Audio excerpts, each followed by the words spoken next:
Hello everyone दोस्तों, I hope आप सब लोग बहुत अच्छे से पढ़ाई कर रहे होगे। ये जो वीडियो है बहुत ही इंपॉर्टेंट वीडियो है। चैप्टर नंबर 4 जो ओसीएम का है, उसके ऑब्जेक्टिव टेक्स्ट बुक के नीचे के मैं आपको सब करवा के दूंगा। अब मेरे साथ कर लीजिए। ऐसे हम लोग ना टालते हैं कि आज करेंगे कल करेंगे। एक बार ये लेक्चर अगर देखना शुरू किया है तो रोकिए मत, सब कंप्लीट कर लीजिए और एक कॉन्फिडेंस आ जाएगा कि हाँ, इस चैप्टर से रिलेटेड जो भी ऑब्जेक्टिव आएगा अब हमारा डन हो गया, हमें तो आने ही वाला है करके। सर और मैडम ध्यान रखिए कि ओसीएम और एसपी इस सब्जेक्ट में यूजुअली टेक्स्ट बुक के नीचे के ही ऑब्जेक्टिव पूछने का ट्रेंड रहा है। हम एक्स्ट्रा भी करेंगे लेकिन पहले तो इस पर्टिकुलर सेशन में हम लोग चैप्टर नंबर 4 के सारे ऑब्जेक्टिव कर लेंगे। तो आप लोग पूरा लेक्चर देखिए, यहाँ पे कुछ आंसर में लिखे भी है मैंने, तो आप लोग लिख लीजिएगा करके, जो नहीं हो गया मैं लिख दूंगा करके। ठीक है, तो आप लोगों को पहले तो मैं ये बताता हूँ, टोटल 10 सब क्वेश्चन है। ठीक है, A B C D E F G H I J तक। वन सेंटेंस अगर छोड़े तो बाकी सब मैं आपको बता दूंगा इस पर्टिकुलर लेक्चर में, और आपके हो भी जाएंगे। दोस्तों रिवर्स में मैं शुरू कर रहा हूं। अरेंज इन प्रॉपर ऑर्डर, बहुत बच्चों को एक क्वेश्चन नहीं समझेगा, अगर आ गया तो क्या सर? तो आप लोगों को कंफ्यूज नहीं होना है, बहुत सिंपल सी बात है। देखो पहला जो क्वेश्चन है, ये आपको चार बातें, चार चीजें दी है। अब उन्होंने कहा कि प्रॉपर ऑर्डर में इसे अरेंज कीजिए। तो आप लोगों को क्या करना है सर? लॉजिकली सोचिए। सबसे पहले हम लोग क्या करते हैं, पॉलिसी निकालते हैं। तो टेकिंग पॉलिसी फर्स्ट हो जाएगा। ठीक है, उसके बाद अगर पॉलिसी निकालने के बाद क्या होगा, बट ऑब्वियस एक्सीडेंट हुआ तो ही हम क्लेम करेंगे और कंपेंसेट होगा। तो दूसरा आएगा एक्सीडेंट, एक्सीडेंट हुआ तो हम क्लेम करेंगे। तीसरा हो गया क्लेम और चौथा होगा कंपेंसेशन। तो अरेंज में क्या लिखना है आपको? पहला वर्ड लिखोगे टेकिंग द पॉलिसी, दूसरा होगा एक्सीडेंट, तीसरा होगा क्लेम और चौथा उसको कंपेंसेट होगा, दैट इज द कंपेंसेशन मिलने के बाद कंपेंसेशन, तो चौथा आएगा। समझा? यस। लेकिन बहुत बच्चों को इधर प्रॉब्लम है, और यही अगर 1 मार्क्स के लिए आ गया तो क्या करेंगे सर? है ना, ये तो नहीं, वो तो भी लॉजिकल था। दूसरा पॉइंट कैसे लिखेंगे सर? तो दोस्तों देखिए, ईमेल, आपका इनलैंड बिल और कुरियर, आइलैंड बिल और कुरियर, तो आप इसे अरेंज कैसे करोगे? दोस्तों आपको एक तरीका अपनाना है, फास्टेस्ट टू स्लोवेस्ट, मतलब फास्ट टू स्लो, ऐसे जाओ। तो सबसे फास्ट क्या रहेगा? ईमेल रहेगा। ठीक है, एक नंबर पे मैं ईमेल लिख दूंगा। उससे फास्ट क्या होगा? कुरियर। ठीक है, मेल तो तुरंत होगा, उसके बाद कुरियर, हम देखो ना फटाफट कुछ कोई चीज भेजनी तो कुरियर कर देते हैं। और 3 नंबर पे आएगा आपका आइलैंड बिल। ठीक है, तो तीन, तो ये 3 चीजें हो गया। तो आपका सीक्वेंस क्या होगा? First one email, second one courier and third one आपका इनलैंड बिल या आइलैंड बिल। ठीक है, डन हो गया, ये खत्म हो गया दोस्तों। यस। तो अभी ये वाला पॉइंट खत्म कर दिया। अगर पेपर में वो अरेंज इन प्रॉपर ऑर्डर अगर आएगा तो हो सकता है यही दो में से कोई एक चीज आपको आ जाए। क्या डन हो गया? Yes sir. चलो दोस्तों, आते हैं correct the underline word and rewrite the following statement. अब क्या होता है ना, बहुत बच्चे मुझे पूछते हैं कि सर हमने क्या किया पता है सर, हमने ना सिर्फ ये करेक्ट वर्ड लिख के है। रीराइट द स्टेटमेंट का मतलब क्या है? ढूक लो समझो। रीराइट का मतलब है आपको वापस से वो स्टेटमेंट लिखना है, सिर्फ वो वर्ड लिख के चलेगा नहीं। क्या है sir? Overdraft facility available for saving, और यहाँ पे इन्होंने जो अंडरलाइन किया, बट ऑब्वियस वही वर्ड गलत है, तो इसकी जगह आपको करेक्ट वर्ड लगाना है। तो ओवरड्राफ्ट फैसिलिटी किसे मिलता है सर? करंट अकाउंट होल्डर को, तो ये वाला वहां पे लिख दीजिए और वापस से पूरा स्टेटमेंट लिखना है। दूसरा, services are tangible in nature, तो सर टेंजिबल को अंडरलाइन किया तो एक गलत है, तो इसको क्या रहेगा? सर्विसेज क्या है? Intangible in nature. ठीक है सर। फिर insurance help to maximise the risk, underline ये गलत वर्ड है सर, क्योंकि उन्होंने खुद बोला है कि जो गलत है उसे सही करके लिखे। तो क्या इंश्योरेंस निकलने वाले से रिस्क बढ़ जाएगा? नहीं सर, डेफिनेटली कम होगा सर। तो इसीलिए हम क्या बोलेंगे? Minimise the risk. ठीक है। फिर the dash dash bank is the apex financial banking, क्या बेटा? The dash dash bank is the apex financial institution in banking industry of country, क्या फॉरेन है क्या? नहीं सर, ये तो हमारा सेंट्रल बैंक होगा। कौन सा बैंक होगा बेटा? सेंट्रल बैंक होगा, आरबीआई। ठीक है। फिर आरटीजी स्टैंड फॉर रीजनेबल, नहीं सर रीजनेबल तो नहीं है, रीजनेबल, आर फॉर रीजनेबल नहीं, आर फॉर क्या है बेटा वहां पे? Real. Real time gross settlement यहाँ पे लिख के भी रखा है, रियल टाइम ग्रॉस सेटलमेंट, खत्म। तो रीराइट, लेकिन पूरा स्टेटमेंट लिखेगा। सर ये 4 चीजें आप लोग जाइए टेक्स्ट बुक में लिख लीजिए फटाफट से, और हो गया। देखो शुरुआत करो, सोचने से चीजें नहीं होगी। जैसे लेक्चर देखा आप, कंप्लीट कंप्लीट कर लो, है ना, कंप्लीट देख लो करके। तो बस हम लोग सोचेंगे करेंगे करेंगे रह जाएगा, फिर एग्जाम, और एग्जाम में ना टाइम सर बचता नहीं। अभी आपने देख लिया, अगर आपके प्रीलिम्स हुए रहेंगे तो सर क्या क्या करोगे आप एंड में, बहुत ज्यादा दिक्कत है सर, है ना। चलो आगे, वन सेंटेंस हम लोग छोड़ेंगे करके। दोस्तों इस टाइप का क्वेश्चन आया तो कैसे हैंडल करना है मैं बच्चों को अभी बता दूं। Select the correct option and complete the following table. बिल्कुल डरना नहीं आपको, ये क्या, आपको ये चीजें ना लर्न करने के जैसे नहीं है। आपको यहाँ पे पूरी तरीके से चीजों को ऑलरेडी दिया जाएगा। अब इसमें से टेबल में सही आपको सिलेक्ट करके फिल करना है करके। जैसे कि fund transfer of real time and gross settlement, तो ये क्या रहेगा, बट ऑब्वियस सी बात था आरटीजीएस होता, तो मैंने ये उठा के कहा लिख दिया इधर, तो एक तो खत्म हो गया। दूसरा, long term loan to meet long term capital requirement, क्या रहेगा भाई बताइए। तो यहाँ पे आपका, यहाँ पे ऑलरेडी लिखा है लेकिन यहाँ पे कहाँ पे, लॉन्ग टर्म लोन, ये रहा दूसरा, ठीक है। तीसरा क्या है, dash dash account operated by salaried and businessman both, ऐसा कौन सा अकाउंट रहेगा जो ये दोनों पर्सन क्या करते हैं सर, ओपन कर सकते हैं, तो आंसर इज रिकरिंग डिपॉजिट। देखो चीजें और कम होते जाएगी, ये तीन चीजें कम हो गया, ठीक है सर। तो यहाँ पे रिकरिंग डिपॉजिट जो दोनों व्यक्ति ओपन कर सकते हैं, ठीक है। सेंट्रल बैंक, इसे क्या कहा जाता है सेंट्रल बैंक को sir, apex financial institution in banking industry of country, देखो इतना बड़ा नाम है, उठाना और यहाँ पे लिख देना, खत्म। फिर principal financial institution for micro small and medium enterprises, MSME का फुल फॉर्म क्या है, micro small and medium enterprises के लिए कौन फाइनेंशियल इंस्टीट्यूशन है, तो आंसर रहेगा एक ही बज गया, सिडबी। तो है बहुत सिंपल, आप देखते जाना समझते जाना, और ये टेबल बेस भी खत्म होगा। अगर पेपर में आता है तो डरिएगा मत, और ये ए से लेके जे तक, उसमें से आपको पहले चार कोई भी आ सकता है पेपर में 20 मार्क के लिए, तो आपको सब प्रिपरेशन करना। और सबसे पहले तो बेटा आप लोग ना ये ध्यान में रखिएगा कि आपको टेक्स्ट बुक पहले कवर करना है। आई नो कि बहुत बच्चों के पास डाइजेस्ट है, अलग अलग पब्लिकेशंस के बुक है, और वहां पे बुक्स में ना एक की जगह ना 25-25, 26-26 ऑब्जेक्टिव हुए एक चैप्टर के, वो नहीं करना ऐसे नहीं बोल रहा हूं, लेकिन पहले क्या करोगे, अपनी टेक्स्ट बुक वो अगर कर लोगे बेटा तो कोई टेंशन नहीं, आप लोगों को बहुत सही ढंग से चीजें आएगी करके। समझ में आ रहा है, बोलो यस और नो, यस सर करके। डन हो गया, आगे बढ़े दोस्तों। हाँ चलो यहाँ पे ध्यान दो,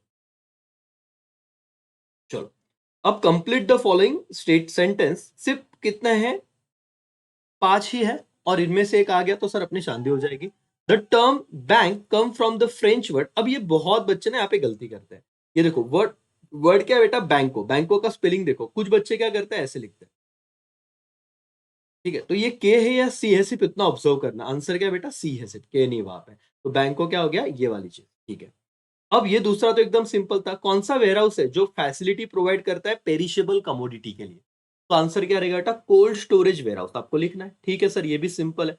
कोल्ड स्टोरेज वेयरहाउस है जो फैसिलिटी प्रोवाइड करता है किसके लिए बेटा, आपके पेरिशेबल कमोडिटी को स्टोर करने के लिए।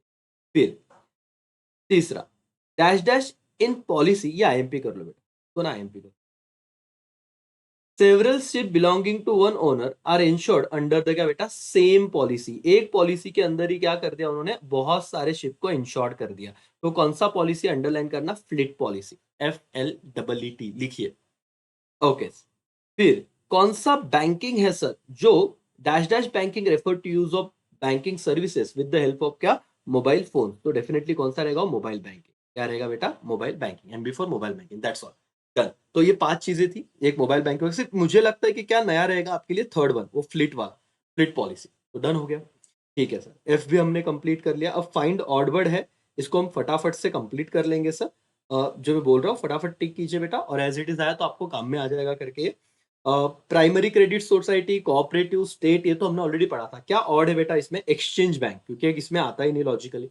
प्राइमरी सर बराबर हमने देखा था, जो टाइप्स ऑफ बैंक पढ़ा था उसमें कोऑपरेटिव सोसाइटी के सारे टाइप्स थे, primary credit cooperative, state cooperative, district cooperative, yes, लेकिन एक्सचेंज बैंक तो अलग है सर, ठीक है। फिर नाबार्ड, सिडबी, एक्जिम, ये सब ऐसे इंस्टीट्यूशन है जो कहीं ना कहीं सपोर्ट कर रहे हैं कोई एग्रीकल्चर को, कोई स्मॉल एंड मीडियम फाइनेंस को, एक्सपोर्ट इंपोर्ट को, लेकिन इसमें से आरबीआई क्या हो गया बेटा, एक सुप्रीम बैंक है जो सेंट्रल बैंक है करके, इसलिए आरबीआई इसमें हो गया ऑड वर्ड। फिर direct mail, mail, logistic mail, business post, और इस सबसे अलग क्या दिख रहा है हमें, पार्सल, ये डेफिनेटली क्या रहेगा, ऑड वर्ड रहेगा करके। अभी अभी मैंने वीडियो आपको दिया है, वहां पे आपको डेफिनेटली इसका लॉजिक भी समझ जाएगा जो मैंने एक्सप्लेन किया है। देखो पार्ट में वीडियो डाल रहा हूं मैं क्रैश बैच के बच्चों के लिए अपने टेलीग्राम चैनल में, प्राइवेट वाले, आई होप आपने वहां पे देखा रहेगा। फिर endowment policy, whole life policy, money back policy, और लास्ट में ब्लैंकेट, तो सर ऑड वर्ड क्या रहेगा, blanket policy, and that's all, 4 ही तो पॉइंट है सर, खत्म हो गया, सिर्फ वो याद रखना। ट्रू और फॉल्स आपके लिए बहुत ज्यादा इजी है करके, चलो फटाफट से देखिए, मैंने ऑलरेडी आगे पॉइंट लिख के रखा है, और देखो ABCD तक आ गए हम लोग, और 3 बाकी है, खत्म। चैप्टर 4 के टेक्स्ट बुक के सब चीजें खत्म हो जाएगी ऑफिशियली, ठीक है सर। 5 से 10 से 15 मिनट लगेंगे। Business services are important for growth of business, true. Current account open by salaried person, false sir, but obvious सी बात है, करंट अकाउंट बिजनेसमैन ओपन करते हैं, सैलरीड अकाउंट कौन ओपन करता है, salaried person, sorry saving account कौन open करता है, सैलरीड पर्सन, तो सैलरीड पर्सन जो है सेविंग अकाउंट ओपन करता है और बिजनेसमैन करंट अकाउंट ओपन करता है। ठीक है सर, कोई बात नहीं सर। चलो ओके, आगे बढ़ते हैं मालिक। ठीक है, चलो। NEFT stand for national electric, sir नहीं, ये क्या हो जाएगा बेटा, फॉल्स, फॉल्स, फॉल्स। ठीक है, ओके सर। फिर एयर ट्रांसपोर्ट इज चीपेस्ट, नहीं सर ये तो सबसे महंगा वाला है, हमने पढ़ा था, तो दैट्स वाई क्या हो गया, फॉल्स, तो चीपेस्ट तो हो नहीं सकता। The internet is the global system of interconnected computer network that use the क्या बेटा internet protocol suite to link device worldwide। ठीक है सर, ये ट्रू है। वर्ल्ड वाइड डिवाइस बहुत बड़ा था चीज, लेकिन यस ये करेक्ट रहेगा। Link devices world wide, it is true, internet का काम ही वही है। ठीक है,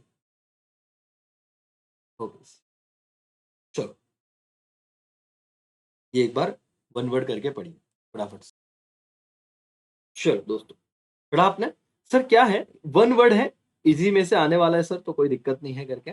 आपको देखो पूछा जाएगा, the ministry who look after development of surface surface transport through country. तो बेटा ministry of road transport, ministry of road transport and highway, ये वाला अंडरलाइन करना बेटा।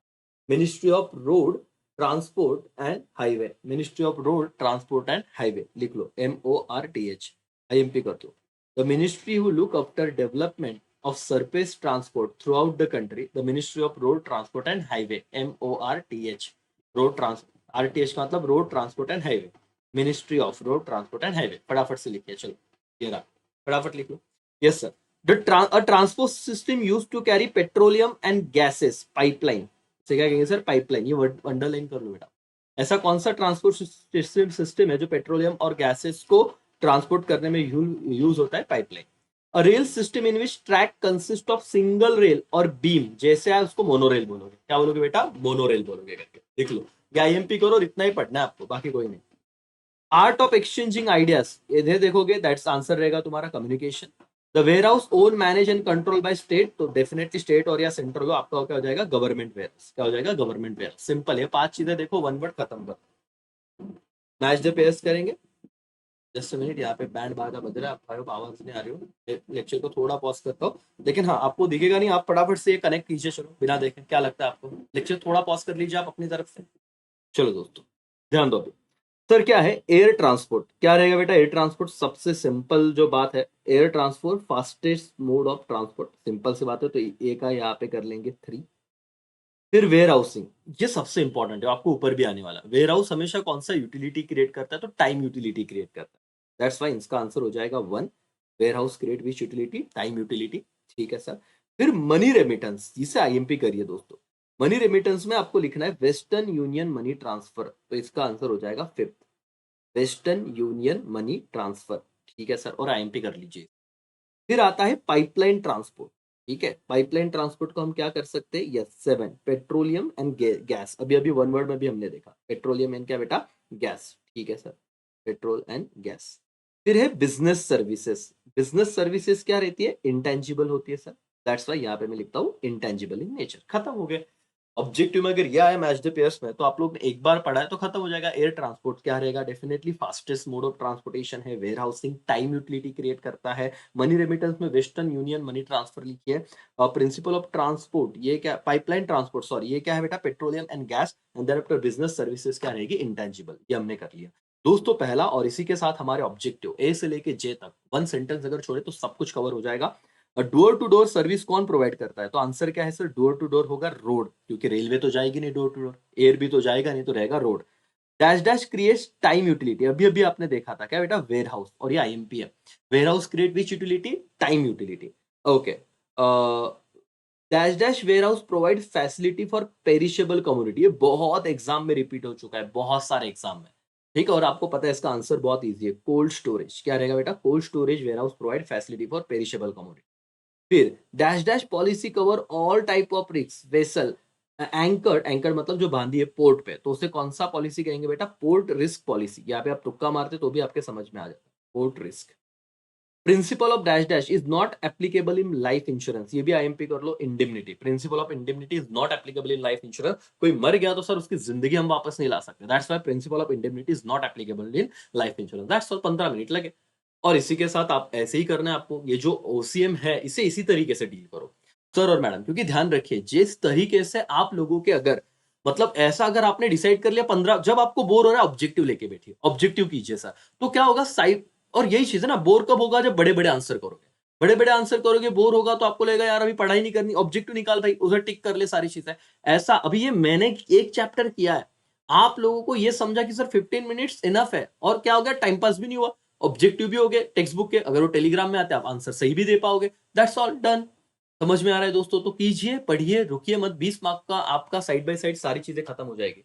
हर चैप्टर ऑब्जेक्टिव के लिए आपको इंपॉर्टेंट चैप्टर नहीं, 8 के 8 चैप्टर करने, 1 4 7 एंड ये तो बड़े आंसर के, लेकिन 1 से लेके 8 हर चैप्टर के ऑब्जेक्टिव टेक्स्ट बुक के नीचे के आपको उसी में कंप्लीट करना है। ठीक है, चलो, thank you so much, bye bye, take care, जय हिंद, जय भारत।